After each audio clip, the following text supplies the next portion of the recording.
Begitu dari Uli Nuha, bila ada kesalahan mohon maaf yang sebesar-besarnya. Wallahul muwaffiq ila aqwamit thoriq. Assalamualaikum warahmatullahi wabarakatuh. Salam rindu dari Ulin Karangrena. Mewah ndak terlalu kepengen, tapi orang tua kepengen nak sing manut ya. Sil ayah pengen kamu seperti ini, pengen ibu pengen kamu seperti ini. Ketika kamu sudah manut dengan orang tua, nurut dengan orang tua, atine wong tua lega, atine wong tua gembira, bunga.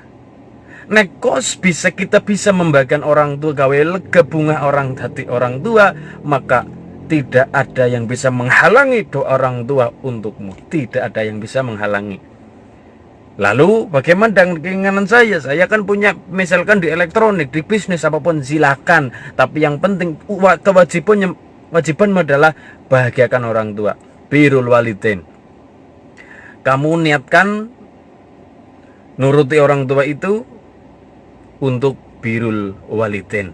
Memang tidak bisa kita membayar jasa orang tua, tidak akan mampu. Tapi minimal kita menjadi seorang anak selalu berusaha gawe senyum wong tua, gawe tangis wong tua, tapi tangis karena tangis seneng, karena tangis bahagia, anakku dan lain sebagainya. Lalu bagaimana dengan kita? Ketika kita punya, kita kan juga punya kesamping kita yang namanya kuliah. Kan apa sih intinya kuliah? Belajar. Cuma di jenjang yang lebih tinggi, namanya juga perguruan tinggi, jadi mahasiswa ya, bukan Mahabharata, jadi mahasiswa. Kita juga punya buku, kita punya ilmu, kita punya orang tua, teman-teman kita, ajaklah sharing-sharing. Kita punya peluang bisnis, kita ke orang-orang sukses, diadakan seperti itu. Mudah. Kalau kita sudah memberikan orang tua sudah terbuka hatinya untuk kita, maka orang tua, doanya dari orang tua itu yang akan membuat kita sukses. Walaupun kalau kita hanya mengandalkan saya kuliah SPD, sarjana pendidikan, nanti saya jadi guru, saya sukses. Sebenarnya titik goalnya itu bukan di situ. Tapi di mana? Tapi di kamu membahagiakan orang tua, nurut orang tua, maka orang tua bisa merasa senang, bunga anaknya manut, maka Allah akan mempermudah jalanmu. Kenapa? Karena kamu sudah membahagiakan orang tua, maka doa orang tualah.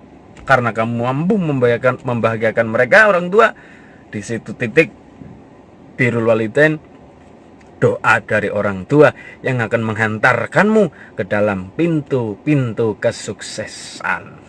Ya enggak? Itu statement saya. Silakan kalau teman-teman punya statement lain, monggo. Tapi tadi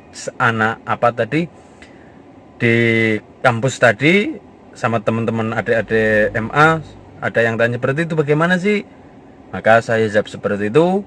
Yang penting kita bahagiakan orang tua. Perkara kita mau jadi pembisnis apapun itu kan kita bisa sampingkan dulu. Yang dibutuhkan adalah ridhone wong tua, dongane wong tua. Kita mau jadi apapun itu, walaupun nantinya jadi guru, tapi kita juga punya sambilan ya, punya sampingan disambil mau apapun itu. Maka karena ridhone wong tua, kabeh digampangna karo Gusti Allah. Begitu. Jadi statement saya begitu. Intinya ya ngaji bareng. Ya, dan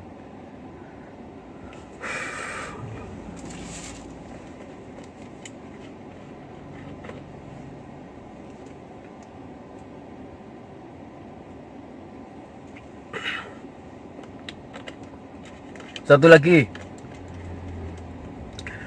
tadi ada yang bertanya juga. Tadi temanya membahas tentang potensi dalam diri.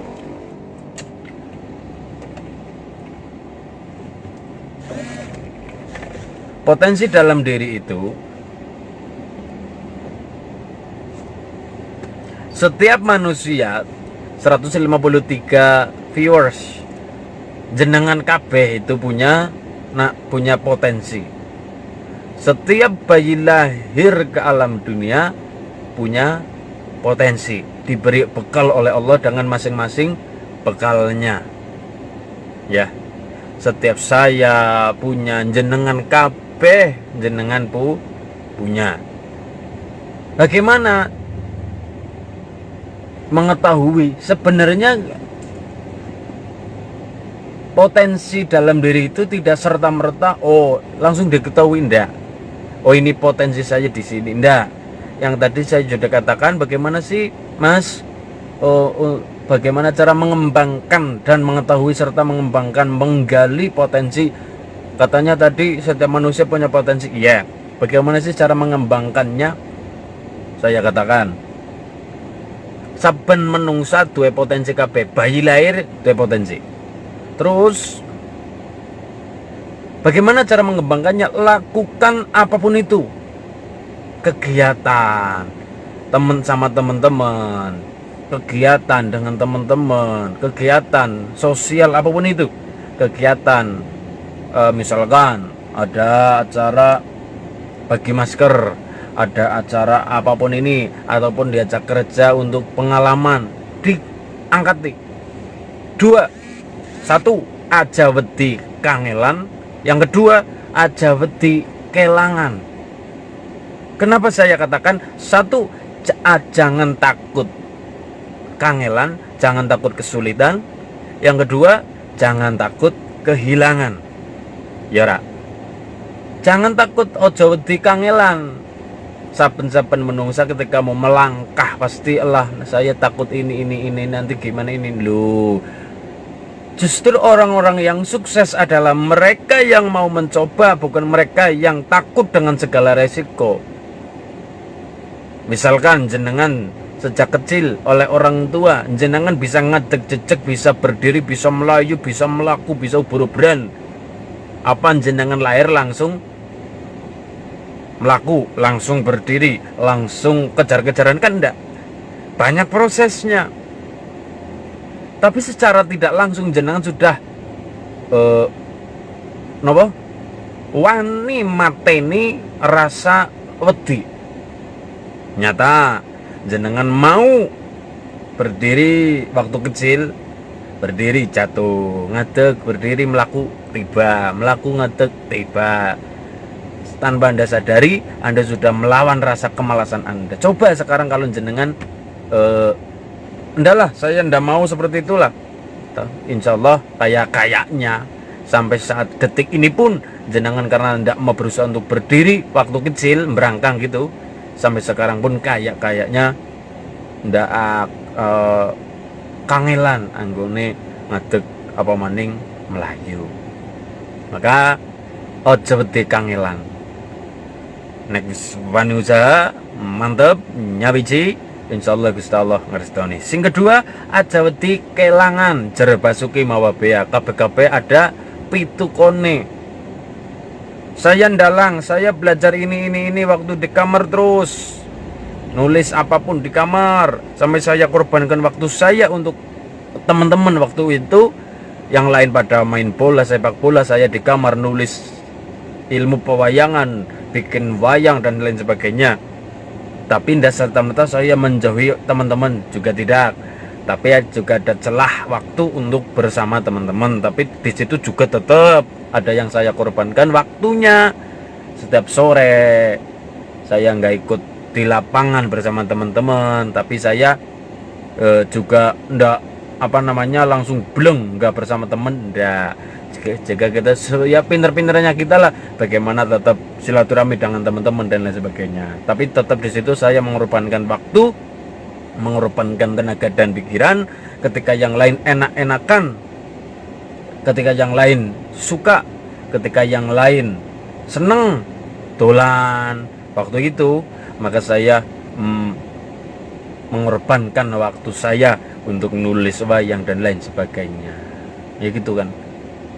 1, apapun harus dilakukan segalanya, nanti kamu akan ambil hikmahnya. Maka dari itu orang yang cerdas adalah ketika mau tidur menghitung segala kegiatan dan menimbang mana yang benar, mana yang salah, di mana sih. Pernah ada seorang wali, setiap tidur armapan sare mau tidur di tempat tidur itu nyending kertas, ditulis hari tadi saya melakukan kesalahan apa, ditulis.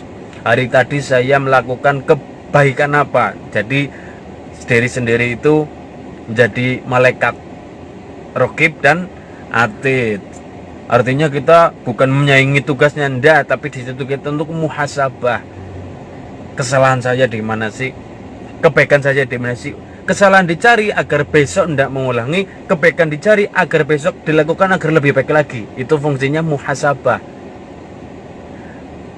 introspeksi diri. Maka seorang wali itu setiap mau tidur, ambil kertas, ambil buku, tulis, hari tadi saya melakukan A, kebaikan A. Hari tadi saya melakukan kejelekan B, kejelekan C, D. Ini kebaikan saya. Oh, besok saya tingkatkan lagi kebaikan, kualitas kebaikannya. Terus melakukan kejelekan ini. Oh, besok jangan ini enggak bagus, ini enggak baik, akan menimbulkan mudarat.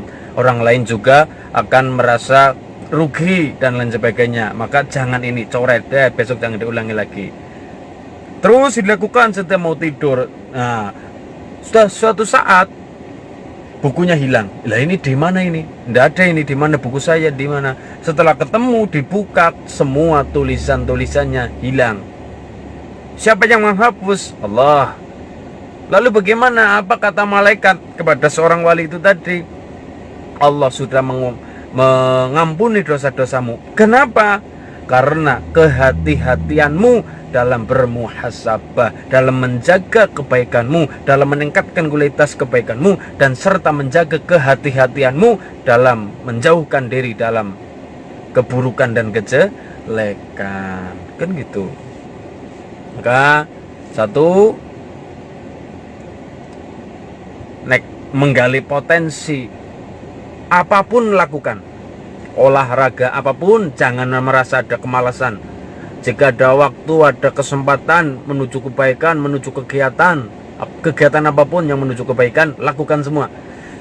Nanti setelah mau akan tidur, oh, bisa diperhitungkan kan? Oh, tadi saya melakukan ini kok merasa nyaman ya. Kalau Anda sudah nyaman dengan satu kegiatan yang notabene adalah sebuah kebaikan, bahkan nantinya bisa menuju jadi sebuah profesi, maka lakukan. Karena hobi adalah diawali dengan seneng. Wis seneng, lakukan terus jadi hobi. Insya Allah dari hobi itu, insya Allah dimanfaatkan dengan baik, dengan sungguh-sungguh, maka potensi dirimu akan muncul secara tidak langsung. Dan begitu. Yang penting siji, apapun dilakukan, aja males, aja mager. Yang kedua, untuk menggali potensi itu tadi, yang kedua adalah jangan suka madani. You know madani? Madani gue ngejek. Nggak usah ngejek lah ya. Ngejek wong liya. Ya, madani mau ngejek bener ya? Ngejek. Jangan suka. Sudah azan. Ya. Ngejek. Jangan suka madani wong liya. Jangan suka cemooh wong liya.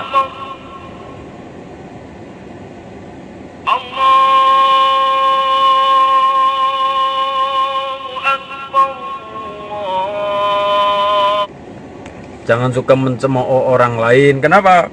Karena ya, jangan membuli orang lain. Saya punya titik di mana saya kepetangan pikir. Jenengan punya titik di mana jenengan semua dengan segala masalah. Jenengan kabeh jeneng kabeh menungsa punya potensi nggo murup, punya potensi juga nggo peteng. Maka ketika ada yang sedang kepetengan, kegelapan pikirnya, mampet karena kebanyakan masalah, jangan sekali-kali kamu bully, jangan sekali-kali kamu ejek, jangan sekali-kali kamu madani. Kenapa? Ketika orang lain sedang merasa kegelapan dalam otak pikirnya, kamu melakukan bully pada dia, maka ndak lama dan juga ndak cepat atau lambat kamu juga akan merasakan apa yang kamu bully itu rasakan. Maka berhati-hatilah kalau bisa. Tapi kalau ndak bisa ya mending meneng. Dilihat saja untuk muhasabah diri. Ndak perlu ngecek orang, ndak perlu bully orang, ndak perlu menjelek-jelekan orang, jangan seperti itu. Yang penting nek nggak bisa memberikan padang pada orang lain yang sedang kegelapan, diam saja.